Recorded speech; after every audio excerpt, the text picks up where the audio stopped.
Hey vous, j'espère que vous allez bien, je suis ravie de vous retrouver aujourd'hui pour un update lecture. Je vais vous présenter les lectures qui m'ont accompagnée durant tout cet été et bien sûr je vais vous donner mes avis, mais avant, générique.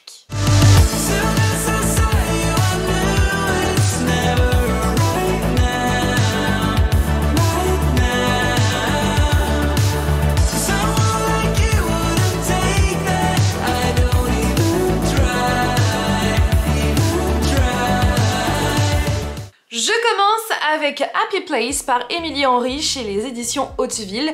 Je vous ai déjà fait une chronique sur ce livre qui s'affiche juste là, donc c'est dans ma vidéo favorite du moment. Donc si vous avez envie de savoir pourquoi j'ai eu un coup de cœur pour cette romance, eh bien allez voir cette vidéo. On continue avec le genre romance avec Too Late to Say Sorry par Anna Scott chez les éditions Addictive. Il est son pire cauchemar, elle le hait, il va devenir son boss. Juliette n'a qu'un seul ennemi sur Terre, Adonis Onakis, le fils de son beau-frère et célèbre armateur grec riche à millions avec lequel elle a grandi. Elle le déteste autant qu'elle l'a aimé car le jour de ses 16 ans, Adonis lui a brisé le cœur. Alors elle a fui, elle l'a rayé de sa mémoire et s'est juré de ne plus jamais le revoir. Aussi, lorsqu'il réapparaît dans sa vie, devient son boss tout en l'obligeant à une cohabitation et qu'en plus il se révèle arrogant, cynique et intraitable, Juliette voit rouge et est prête à tout pour le faire démissionner et qu'il sorte de sa vie, même à quelques coups bas. Mais quand Adonis lui fait comprendre qu'elle lui plaît et qu'il aimerait bien la mettre dans son lit, Juliette n'est plus très sûre de ce qu'elle désire. Elle se rend compte que le jeune homme qui affiche la plupart du temps un air désinvolte cache une complexité émotionnelle surprenante. De son côté, est-elle capable de lui pardonner ? Dans ce jeu dangereux entre haine et désir, Juliette se trouve confrontée à de déchirants dilemmes. Lutter ou succomber, renoncer à un équilibre chèrement acquis ou risquer de réveiller de douloureuses blessures. Vivre avec lui, d'accord, mais elle ne lui pardonnera jamais. C'est après ma lecture seulement que j'ai appris que ce livre-là était un 4e tome, donc un spin-off. Comme quoi, vous pouvez très bien lire ce livre sans avoir lu les précédents parce que vous n'allez pas du tout être perdu, ce qui est mon cas. En plus de ça, vous avez un arbre généalogique au tout début, ce qui fait que on pose bien les bases. Maintenant que je sais ça, je veux absolument lire les 3 précédents pour vraiment découvrir les personnages davantage parce que c'est justement une réflexion que je m'étais faite durant ma lecture. Je m'étais rendu compte que les personnages secondaires étaient vraiment survolés. Je comprends mieux, c'est un 4e tome, normal. Donc du coup voilà, et qu'est-ce que j'en ai pensé ? Eh bien j'ai beaucoup aimé, j'ai même adoré cette histoire. Mais qu'en est-il de mon avis ? Eh bien sachez que j'ai beaucoup aimé cette histoire, qui a donc déjà 2 tropes principaux, Enemies to Lovers, vous savez que c'est ma cam, et le second c'est seconde chance je dirais, et je dirais même aussi qu'il y a le trope, vous savez, du boss. Donc là Juliette, comme vous l'avez compris avec le résumé, n'a pas d'autre choix que de travailler avec Adonis Onakis, puisqu'il devient son boss. Et ça j'aime beaucoup ce genre de trope. D'ailleurs on dit trope ou trope ? Je ne sais pas, moi je dis trope. Mais je sais qu'on peut dire trop. Bref, on s'en fout. Voilà de quoi ça parle, mais ça parle aussi de liens familiaux, ça parle aussi d'avoir, d'être à la tête d'une entreprise, puisque vous avez donc les 2 points de vue internes, aussi bien celui de Juliette que celui d'Adonis. Et je crois bien que dans mes souvenirs, on a plus celui de Juliette que celui de Adonis. Et les personnages, clairement, je les ai trouvés vraiment attachants. J'ai adoré les dialogues entre eux, leurs joutes verbales, et aussi l'humour qui est présente dans ce livre, parce que, comme vous l'avez compris, le personnage principal s'appelle Adonis Onakis. C'est un grec, et forcément, moi, quand j'ai lu ce prénom et ce nom de famille, ça m'a tout de suite fait penser à la fameuse phrase des feta salakis au bon lait de brebis. Ça m'a fait penser à ça, et ce qui est beaucoup trop drôle, c'est que Juliette à un moment dit justement cette phrase pour rigoler, et j'ai bien aimé son humour, vraiment. Et ce qui est bien, c'est que l'humour est présente, mais pas trop non plus, donc ça j'aime quand c'est comme ça, parce que quand il y en a trop, trop c'est trop, et quand il y en a pas, ça ne me dérange pas. Mais quand il y en a trop, c'est vrai que c'est un petit peu gênant, alors que là c'est juste équilibré, il y a du rythme, on s'ennuie pas, et c'est vraiment très addictif. Donc vraiment, si il vous intéresse, eh bien foncez, vous allez passer un bon moment avec Juliette et Adonis. Parlons maintenant de ce livre, Les coquillages ne s'ouvrent qu'en été, par Clara Hérault, que j'ai reçu de la part des éditions Hachette Roman. Comme chaque année, Léna et Phoebe passent les vacances d'été sur la côte basque. Léna ne rêve que de surf et de faire la fête sur la plage, tandis que Phoebe peine à reprendre son souffle après une première année de fac compliquée. Les 2 sœurs ne se parlent presque plus et leur famille est au bord de l'implosion. Mais cet été, il y a Inaya, cette fille qui bouleverse toutes les certitudes de Léna. Il y a aussi Isaac, le premier amour de Phoebe à qui elle a brisé le cœur l'été dernier. Il y a surtout ces choses que les 2 sœurs ne se sont jamais dites. Alors ce livre-là, je l'ai lu cet été et clairement, contrairement à ce que j'avais imaginé, ce n'est pas du tout une lecture toute légère d'été, pas du tout. Je vous remontre, j'avais eu cette carte postale qui m'a servi de marque-page, que j'avais eu donc dans mon colis presse et franchement j'aime trop. Voilà, une petite carte postale.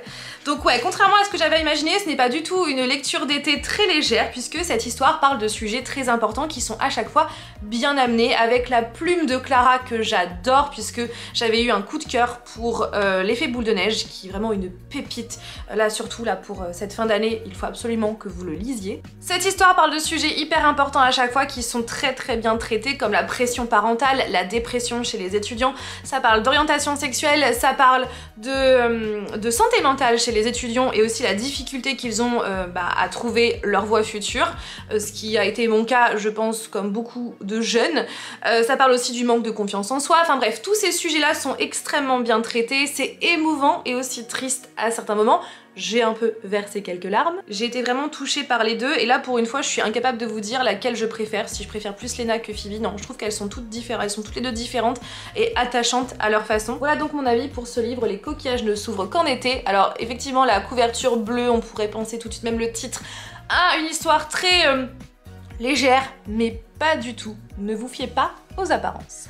Alerte coup de cœur, alerte coup de cœur, alerte coup de cœur pour The American Roommate Experiment par Elena Armas chez les éditions J'ai lu. Mais quelle pépite ce livre, mais vraiment quelle pépite. Rosie Graham a un problème, plusieurs en fait. Elle vient de quitter un emploi bien rémunéré pour se consacrer à l'écriture de romans d'amour. Elle n'en a pas parlé à sa famille et souffre d'un terrible syndrome de la page blanche. Puis, le plafond de son appartement new-yorkais s'écroule littéralement sur elle.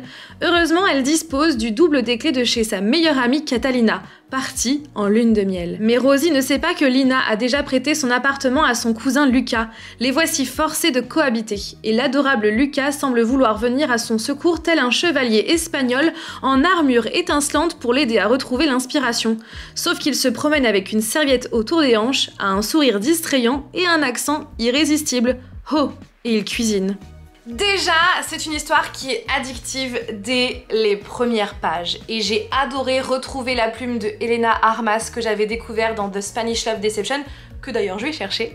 Le voici, The Spanish Love Deception, j'avais aussi eu un coup de cœur, et bien sachez que j'ai eu un autre coup de cœur pour ce livre-là, qui en plus de ça se passe dans le même univers, puisqu'on retrouve les personnages de Lina et de Aaron que l'on voit dans ce premier livre, on les retrouve à l'intérieur et ça m'a fait trop plaisir de les retrouver. Donc ouais, la plume de l'autrice est agréable, c'est fluide, c'est hyper addictif, et j'ai vraiment été contente de retrouver la plume de Elena Armas qui est trop bien. Dans ce livre, c'est de la romance slow burn, comme pour le premier, c'est clairement mon kiff, les romances slow burn, quand ça prend son temps. Et on a le trope de Friends to Lovers, que j'aime beaucoup, de plus en plus, je dirais. Cette histoire parle de plein de sujets différents, ça parle de carrière, de ce que l'on a envie de faire dans la vie, d'écouter justement son cœur et de faire ce qu'on a envie. Ça parle aussi d'accidents de la vie, ça parle de Manhattan, puisque l'histoire se passe là-bas. En plus, c'est bien détaillé, j'avais l'impression de m'y retrouver encore. Rosie et Lucas, qui sont les deux personnages principaux, donc d'ailleurs, sachez qu'on a aussi bien le point de vue de Rosie que celui de Lucas. J'ai adoré être dans leurs pensées, j'ai adoré les suivre, j'ai adoré leur dialogue et même une dose d'humour bien maîtrisée. Et ouais, j'ai adoré suivre l'évolution de leur relation qui est vraiment très saine. Et ça fait plaisir parce que je trouve que c'est plus trop monnaie courante dans les romances. Et comme je vous l'ai dit, donc on retrouve Lina et Aaron qui d'ailleurs aussi a une relation saine dans ce livre-là. Donc on les revoit et ça m'a fait trop plaisir. Et vraiment, j'ai eu un coup de cœur pour Lucas parce que Lucas, il est bienveillant plus envers tout le monde, notamment envers Rosie, envers les choix qu'elle prend. Donc il est aussi bienveillant, enfin il est bienveillant comme Aaron l'était, mais à sa façon encore une fois. Et ça change vraiment parce qu'on a l'habitude de ces fameux hacheurs, n'est-ce pas, je ne vise personne, captive. Voilà, hacheurs qui a un comportement déplacé, là ça change, ça fait plaisir, c'est vraiment comme que ce soit aussi bien Aaron que Lucas, ce sont des hommes vraiment qui sont affectueux, qui sont pas, comment dire, méchants, ils sont agréables, ils sont bienveillants, ils s'intéressent aux autres, enfin ça fait plaisir, voilà, ce genre d'hommes et de romance dans les livres. Encore une fois, il y a beaucoup d'émotions que j'ai ressenties à chaque fois et franchement, coup de cœur, vraiment coup de cœur pour ce livre que je vous conseille, mais tellement. Je plombe l'ambiance tout de suite maintenant. Ou est-ce que j'attends un petit peu? Non, je vais le faire maintenant parce que j'ai pas envie de terminer sur une note aussi triste. Je vais vous parler de 1000 baisers pour un garçon par Tilly Cole, que j'ai lu parce qu'en fait, eh bien, les éditions Hachette Roman m'avaient envoyé la suite. Donc forcément, je me devais de lire le premier livre qui a fait vraiment pas mal de bruit, notamment sur le réseau social TikTok à un moment donné. Et c'est vrai que comme on en parlait tellement, ça me donnait pas envie de le lire parce que je suis comme ça, voilà, plus on parle de quelque chose, moins j'ai envie de le faire. Et bien là, pour le coup, comme j'avais reçu la suite, il fallait, c'était le moment de lire ce premier tome. Et bien sachez que waouh, j'ai été submergée par les émotions, mais un truc de fou furieux. Un garçon, une fille, un lien qui a été forgé en un instant et chéri durant une dizaine d'années. Un lien qui ni le temps ni la distance ne peuvent détruire. Un lien qui durera à jamais. Ou du moins, c'est ce qu'il croyait. Quand Rune Christiansen, 17 ans, revient de sa Norvège natale à la petite ville de Blossom Grove, en Géorgie, où il était le meilleur ami de Poppy Litchfield quand il était ami, il n'a qu'une seule chose en tête. Pourquoi la fille qui était l'autre moitié de son âme, celle qui lui avait promis d'attendre son retour, l'avait-elle rayé de sa vie sans une explication? Le cœur de Rune a été brisé, il y a de cela 2 ans, quand Poppy est devenue silencieuse. Mais quand il apprendra la vérité, il découvrira que la plus grande peine est encore à venir. Je suis une autre Fanny d'un autre jour pour la simple et bonne raison que j'ai perdu les rushs où je vous parlais justement de 1000 baisers pour un garçon par Tilly Cole. Donc je reviens pour vous donner mon avis. Clairement, coup de cœur pour ce livre parce que c'est un livre qui est très beau. Alors en vrai de vrai, j'ai mis du temps à lire ce livre parce que c'est une sad end, donc c'est une fin triste. Je tiens à vous le préciser parce que je sais que ce n'est pas au goût de tout le monde. Pour ma part, je préfère largement les films, mais aussi les livres qui se termine avec un happy ending. Je préfère largement terminer sur une belle note plutôt que sur une note très triste et sachez que c'est vraiment le cas pour 1000 baisers pour un garçon et je ne vous dirai pas pour 1000 morceaux de cœur brisés, je ne veux pas vous spoiler, mais voilà, sachez ça. Et trigger warning, ça parle de maladie, ça parle de décès, ça parle voilà, de ces sujets là, donc si ça vous trigger, ne lisez pas. Pourquoi donc j'ai eu un coup de cœur? Parce que vraiment c'est un livre qui fait réfléchir déjà sur notre propre vie, parce que la vie peut basculer du jour au lendemain pour n'importe qui, que ce soit pour nous, que ce soit pour un de nos proches. Bien sûr, je touche du bois pour que ça ne nous arrive pas, mais on ne sait jamais de quoi demain est fait. Et c'est vrai que ce livre nous prouve que il faut profiter de chaque instant, il faut profiter de nos proches, leur dire combien on les aime, parce que tout peut s'arrêter du jour au lendemain. Et il faut vraiment profiter de la vie, c'est vraiment ça la morale de ce livre. Je me suis aussi énormément attachée aux 2 personnages, Rune et Poppy. Et Poppy, je l'ai trouvée extraordinaire parce qu'elle a une force de caractère malgré ce qui se passe, enfin c'est incroyable. Et vraiment c'est un livre que je vous conseille si bien sûr les sad ends, les fins tristes ne vous dérangent pas. Et la plume de Tilly Cole est vraiment incroyable, j'ai vraiment ressenti les émotions de chacun des 2 personnages puisqu'on a aussi bien le point de vue de Rune que celui de Poppy. Et franchement c'est un livre qui est bourré d'émotions et qu'est-ce que j'ai pleuré, mais vraiment. Ensuite, j'ai enchaîné avec 1000 morceaux de cœur brisé, toujours par Tilly Cole, qui est donc la suite directe de 1000 baisers pour un garçon.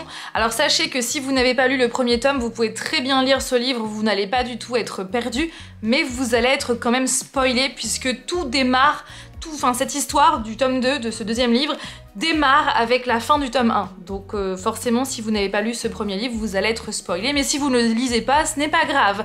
Voilà, mais franchement, j'ai aussi adoré ce livre. Je suis incapable à ce jour de vous dire lequel est mon préféré. Dans cette histoire, Savannah va partir faire le tour du monde avec un groupe endeuillé. Donc chacun est là pour... Donc ce sont tous des adolescents qui sont là pour faire face justement à la perte de quelqu'un. Donc ce n'est pas forcément à chaque fois la même personne, mais ils sont tous là pour la même chose.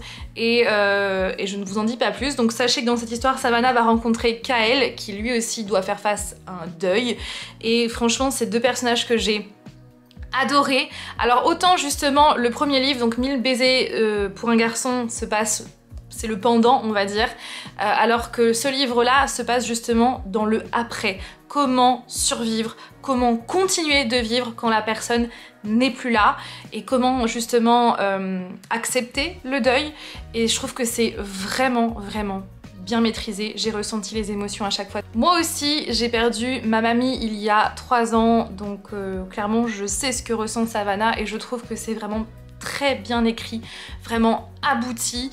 Et waouh, voilà, ce sont 2 histoires, donc 1000 baisers pour un garçon et 1000 morceaux de cœur qui sont vraiment waouh.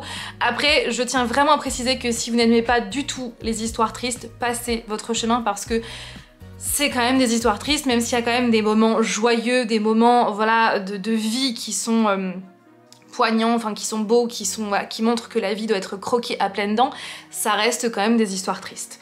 Voilà, après je dois vous avouer que même si j'ai adoré ces deux livres-là, je ne pense pas lire des livres aussi tristes à ce point-là pendant un bon moment. Voilà, je pense que je suis servie, voilà. Vraiment, ce sont deux histoires qui sont hyper émouvantes et Tillie Cole est une reine dans l'écriture de ce genre. Je continue avec Elle et le feu par Alice Doublié que j'avais reçu de la part des éditions Hachette Roman, qu'encore une fois je remercie parce que non, je ne vais pas vous dire ce que j'en ai pensé. D'abord le résumé. Dans un monde qui vénère le feu autant qu'il le craint, la traque des êtres maudits par les flammes a ramené la paix au sein des royaumes unifiés. Quand le prince du plus puissant royaume arrive en âge de se marier, les familles nobles y voient l'occasion d'accroître leur influence et de placer leur princesse sur le trône suprême. Parmi elles, Alia n'a qu'un objectif, ne pas être choisie, car depuis l'enfance, elle cache un périlleux secret. Elle peut propager le feu et être découverte s'ignorer son arrêt de mort. Effia, au contraire, meurt d'envie d'être remarquée. Pour elle, cet événement est peut-être sa seule chance d'échapper à l'emprise de ses parents. Enfin, pour Sibylle, les enjeux sont tout autres. Héritière d'un royaume fragile, elle a besoin d'alliés si elle veut espérer demeurer libre. Entre complot et manigance, la rencontre de ces trois jeunes femmes fait vaciller leur destin tout tracé. Et quand l'amour s'en mêle, c'est le continent entier qui risque de s'embraser. C'est un roman féministe que j'ai vraiment beaucoup aimé. Déjà la plume de Alice Doublié qui d'ailleurs c'est son premier roman et j'avais vraiment adoré la rencontrer donc en mars dernier lors d'un événement où on avait fait justement une cover reveal de son livre dans les locaux de Hachette Roman. C'était vraiment un super moment et elle est super adorable Alice. Donc vraiment ouais, j'ai trouvé vraiment sa plume agréable, prenante, addictive. Dans cette histoire, il y a 3 points de vue différents. Il y a celui de Alia, celui de Effia et celui de Sibylle. Et ce que j'adore, c'est qu'on a justement donc leurs illustrations, leurs têtes au tout début sur le rabat. Et ici, vous avez la carte du monde imaginaire. Donc ça, c'est vraiment top. Et je trouve vraiment indispensable dans la fantasy. Ça permet de bien se situer. Donc comme je vous disais, il y a 3 points de vue différents à l'intérieur. Alia est quand même celle qui parle le plus dans cette histoire. Et c'est celle que j'ai moins aimée. D'ailleurs, surtout dans la première partie, ça s'est un peu calmé dans la seconde, mais c'est pas mon personnage préféré. Celle que j'ai vraiment adorée, c'est Sibylle. Dans cette histoire, on se retrouve dans un monde imaginaire rempli de magie avec des problèmes politiques et sociétaux et clairement je trouve que le world building est vraiment très bon, il est bien construit, on s'immisce parfaitement bien dans l'univers et c'est bien détaillé de façon à ce que justement on se retrouve bien dans ce lieu. Il y a de l'émotion, de l'action, des personnages variés et hauts en couleur et aussi des thèmes forts qui y sont abordés avec justesse comme l'homosexualité, comme le regard des autres, le fait aussi d'être polyamoureux, il y a aussi les violences conjugales qui y sont abordées, plein de sujets comme ça, la politique, et à chaque fois c'est vraiment abordé mais avec justesse et vraiment c'est un très bon premier tome donc j'ai hâte de lire le suivant qui va sortir en octobre, donc vivement. And the last but not least, je vais terminer par un coup de cœur pour Younger de Mary Hale chez Addictive. Elle représente le fruit défendu, pourtant il suffirait d'un rien pour qu'il succombe. Depuis les bancs de l'école, Romy et Maya sont comme des sœurs. Cette année, Maya a décidé d'offrir une surprise de taille à Romy, un voyage d'1 mois en Italie dans sa maison paternelle.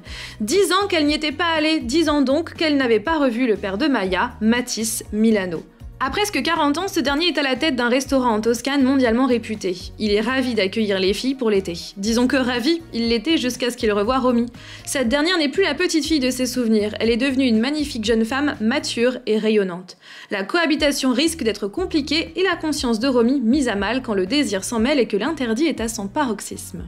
Alors ce livre-là, je ne l'ai pas à vous le présenter parce que je l'ai lu sur ma liseuse. D'ailleurs, The American Roommate Experiment, je l'ai lu aussi sur ma liseuse, mais comme j'ai eu un coup de cœur, je me le suis acheté pour ma collection, pour le mettre à côté de The Spanish Love Deception.